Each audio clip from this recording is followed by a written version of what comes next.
Dans cette vidéo, on va voir comment installer P5 Visuel sur notre ordinateur. Ça nous permettra d'utiliser P5 Visuel même quand l'Internet n'est pas disponible. Et ça nous permettra aussi d'enrichir la page web dans laquelle s'exécutent nos programmes P5 Visuel. Alors, allons voir tout ça. Habituellement, on peut utiliser P5 Visuel sans charger quoi que ce soit sur notre ordinateur. On accède directement à l'éditeur de programme P5 Visuel en cliquant sur le logo de P5 Visuel. Par contre, ceci n'est possible que si on a un accès à Internet. Si ce n'est pas le cas ou si notre accès est problématique, bien, on peut aussi télécharger P5 Visuel sur notre ordinateur. On va donc à l'onglet Téléchargement du site de P5 Visuel et on a accès à deux versions de P5 Visuel, une version complète et une version légère. Je vais télécharger les deux pour voir les différences. Alors, dans le premier cas, la version complète nous donnera un fichier p5visuel.zip. Tandis que la version légère va nous donner un fichier P5 Visuel léger.zip. Alors, décompressons nos deux fichiers.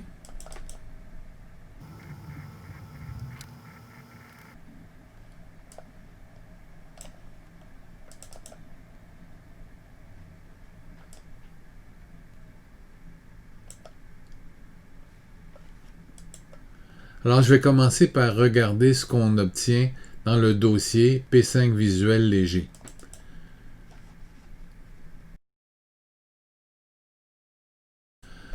Alors, j'obtiens donc 6 fichiers qui vont me permettre de faire fonctionner P5 Visuel. Mais ces fichiers-là nécessitent des liens vers l'Internet.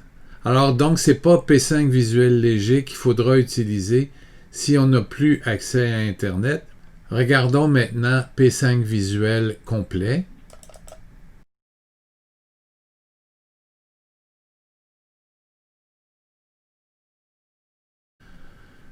Alors, comme vous le voyez, on retrouve les 6 fichiers qu'on avait dans P5 Visuel léger, mais on trouve aussi des fichiers supplémentaires, certains contenus dans des dossiers, et on a alors une version complète de P5 Visuel, dans le sens où on peut l'utiliser sur notre ordinateur, même si celui-ci n'a pas accès à Internet.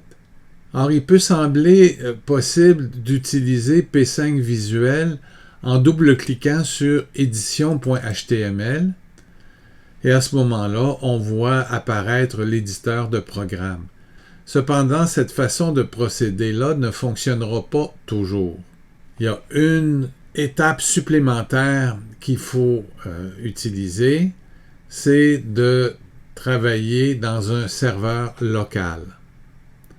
Un serveur local va permettre à notre ordinateur de fonctionner comme si P5 Visuel était installé sur le web.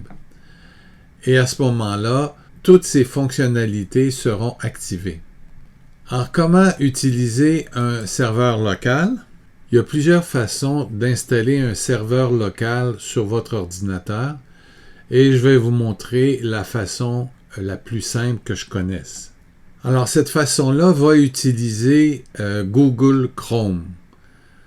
Alors, si jamais Google Chrome n'est pas installé sur votre ordinateur, la première étape va être de l'installer et pour ça, vous pouvez aller à l'adresse le serveur de Google Chrome.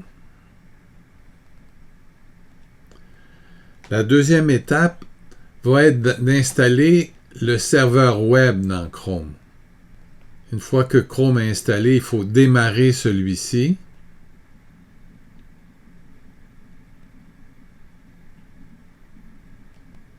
Et aller à l'adresse que vous voyez présentement. Alors, je vais copier cette adresse-là et je vais la coller dans Google Chrome.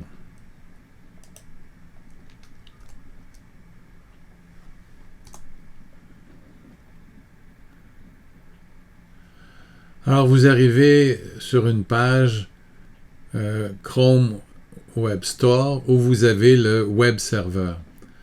Alors vous demandez simplement de l'ajouter à Chrome. Donc on ajoute l'application.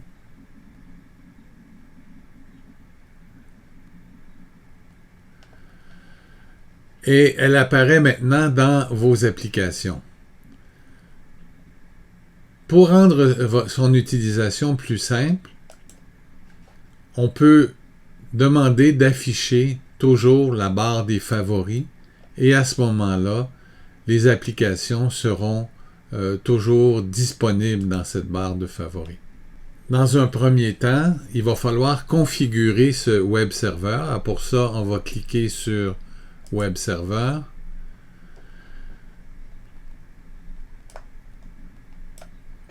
Et on va demander de décocher Automatically Show Index.html. Et une fois qu'on aura fait ça, notre serveur sera configuré. Quittons maintenant ce serveur-là et Chrome pour indiquer maintenant comment on va s'en servir. Alors pour s'en servir, il faut aller dans Google Chrome, demander les applications, cliquer sur le serveur web et choisir un dossier. Alors, dans notre cas, pour l'exemple, on va aller sur notre bureau et choisir P5 Visuel Léger. Alors, on a maintenant que notre serveur, c'est couramment P5 Visuel Léger. Quand ceci sera fait, il suffira de cliquer sur l'adresse du serveur web.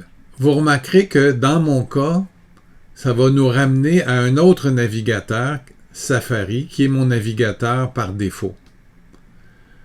Et là, à ce moment-là, j'aurai la liste de tous les fichiers de mon dossier et je vais choisir édition.html. Et à ce moment-là, j'obtiendrai une version complètement fonctionnelle de mon éditeur de programme P5 Visuel. Alors, veuillez noter qu'on peut exécuter notre programme comme à l'habitude, mais qu'il y a un phénomène intéressant qui se produit, c'est que quand on exécute notre programme, c'est la page web exécution.html de P5 Visuel Léger qui est utilisée et non pas la version du web. C'est donc dire que si je veux, je peux aller modifier exécution.html et c'est la version modifiée qui va s'ouvrir lorsque je vais exécuter mes programmes. Alors voyons à quoi ça pourrait ressembler. Je vais d'abord faire une modification légère. Alors je vais dans un éditeur de programme comme Brackets et je vois à quoi ressemble ma page d'exécution au départ. Alors je vais ajouter quelque chose. Je vais ajouter un titre, donc la balise H1. Et ce titre-là va contenir des arbres naturels.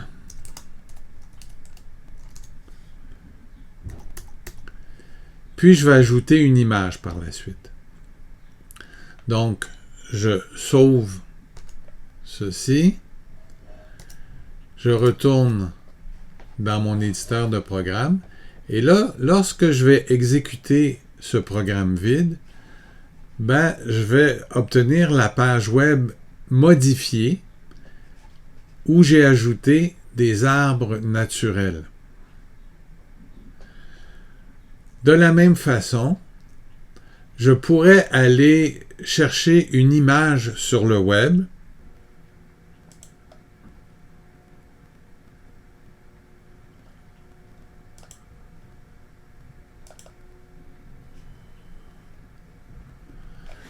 Je vais rebaptiser ça arbre.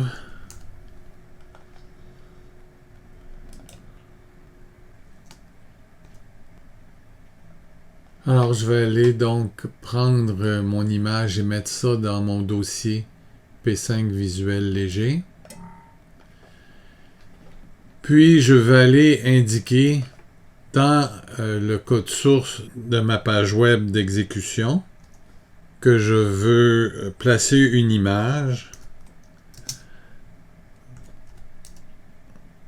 dont la source va être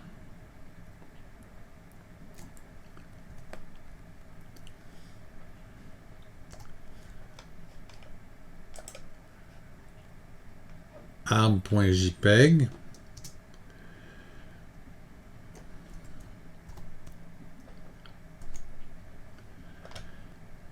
Et lorsque je vais exécuter mon programme, j'aurai ceci, toujours avec un programme vide. Je vais ajouter une dernière chose à ma page web d'exécution. Alors pour ça, je vais aller à un endroit que j'ai déjà identifié et ça va me donner une extension JavaScript pour changer la couleur dans une page web. Alors je vais donc télécharger ceci. Ça va être un fichier zip, je l'enregistre. Je ferme ceci. Et je vais aller placer, je vais d'abord le décompresser.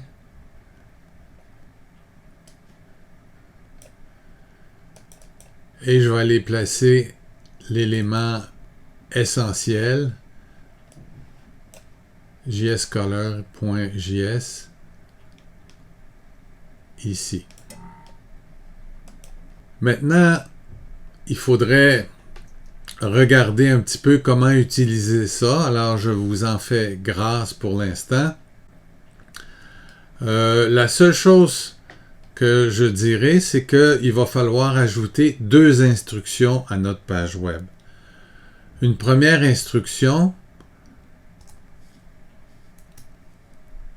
qui va dire d'aller chercher jscolor.js pour qu'on puisse s'en servir. Alors, ça va être une instruction qui va ressembler à celle-ci.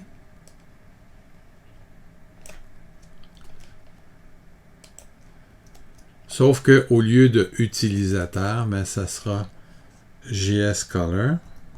Et la deuxième instruction va être de faire apparaître le bouton correspondant. Et je vais donc coller cette instruction-là. Sans aller dans le détail, disons que c'est une instruction qui crée un bouton dont le texte sera « Choisir la couleur ». Je donne à ce bouton un ID qui va nous servir dans le programme. Alors cet ID-là, c'est « Choix couleur ». Et puis j'attribue une classe en fonction des instructions de jscolor.js que j'ai étudiées. Donc, j'enregistre le tout. Et si je reviens dans le programme et que je l'exécute, alors j'obtiens la page web de tout à l'heure à laquelle s'est ajouté un bouton. Et ce bouton-là a une caractéristique intéressante, c'est-à-dire que si je clique sur le bouton, ben, ça me permet de choisir une couleur. Alors, si je déplace la souris en pressant sur son bouton, ben, je peux changer la couleur de mon bouton.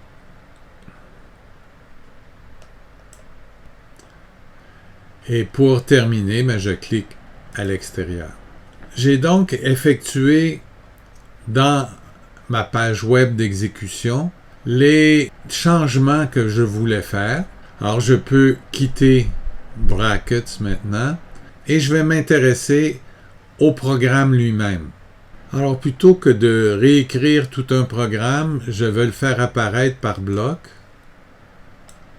Alors, regardons quelles seront les actions initiales. D'abord, je vais demander de centrer tous les objets dans une page web de largeur 900. je vais créer un titre qui contient ... et arbre fractal. Puis je vais créer un canevas de dimension 800 par 600. Je vais insérer un saut de ligne. Puis je vais créer 4 glissières séparées par des sauts de ligne. Ces glissières-là détermineront 4 paramètres d'arbres que je vais dessiner. Donc, angle d'ouverture, nombre d'embranchements, facteur branche suivante, hauteur du tronc.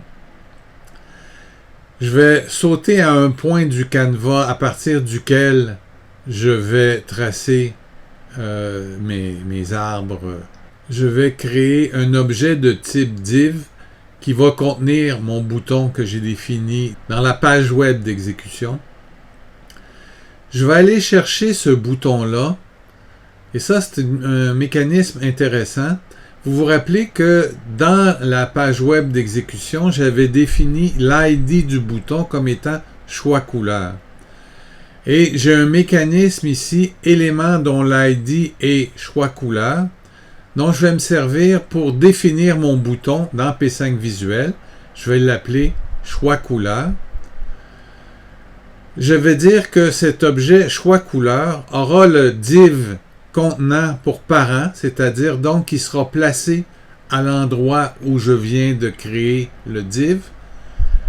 Et finalement que je vais changer le nom du bouton choix couleur à choisir la couleur du fond. Alors je vais exécuter ceci pour vous montrer qu'est-ce que ça va donner. Alors vous remarquerez que j'ai donc un deuxième titre et arbre fractal. J'ai un espace pour mon canevas. J'ai mes 4 glissières.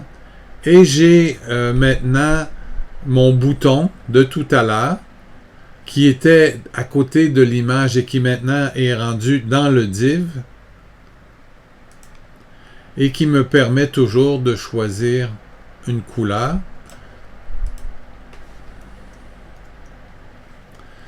Alors ça va être mes actions initiales. Je vais maintenant ajouter une fonction pour tracer des arbres fractales. Alors je ne décrirai pas cette fonction pour tracer des arbres fractales, mais je vais vous référer aux vidéos pour débutants numéro 8 sur les fonctions, où vous allez trouver une version simplifiée de cette fonction-là. Alors on va enfin placer dans les actions en boucle les instructions pour tracer périodiquement nos arbres fractales. Alors on utilise une invocation pour aller chercher la couleur du bouton et déclarer que cette couleur-là sera la couleur du fond de notre canevas.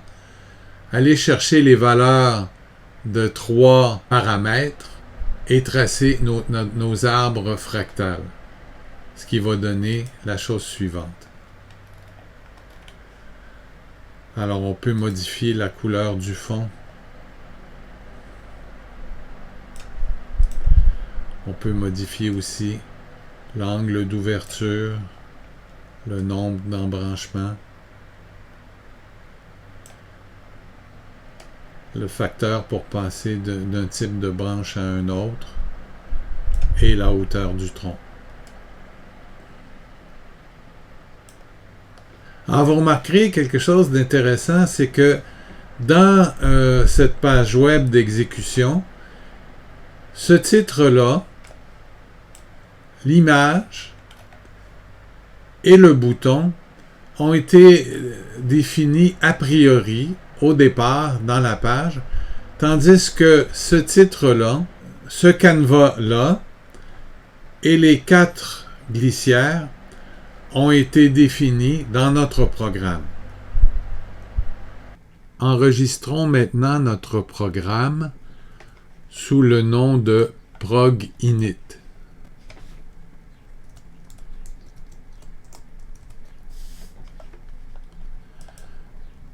Et plaçons-le d'abord sur le bureau. On peut maintenant quitter Safari. Alors, notre programme ProgInit se retrouve sur le bureau, mais soulignons qu'on a aussi un programme ProgInit qui avait été chargé avec P5 Visuel Léger.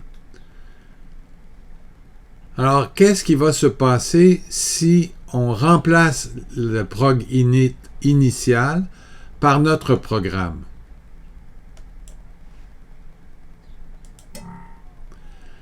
Alors, pour le savoir, retournons dans notre serveur local.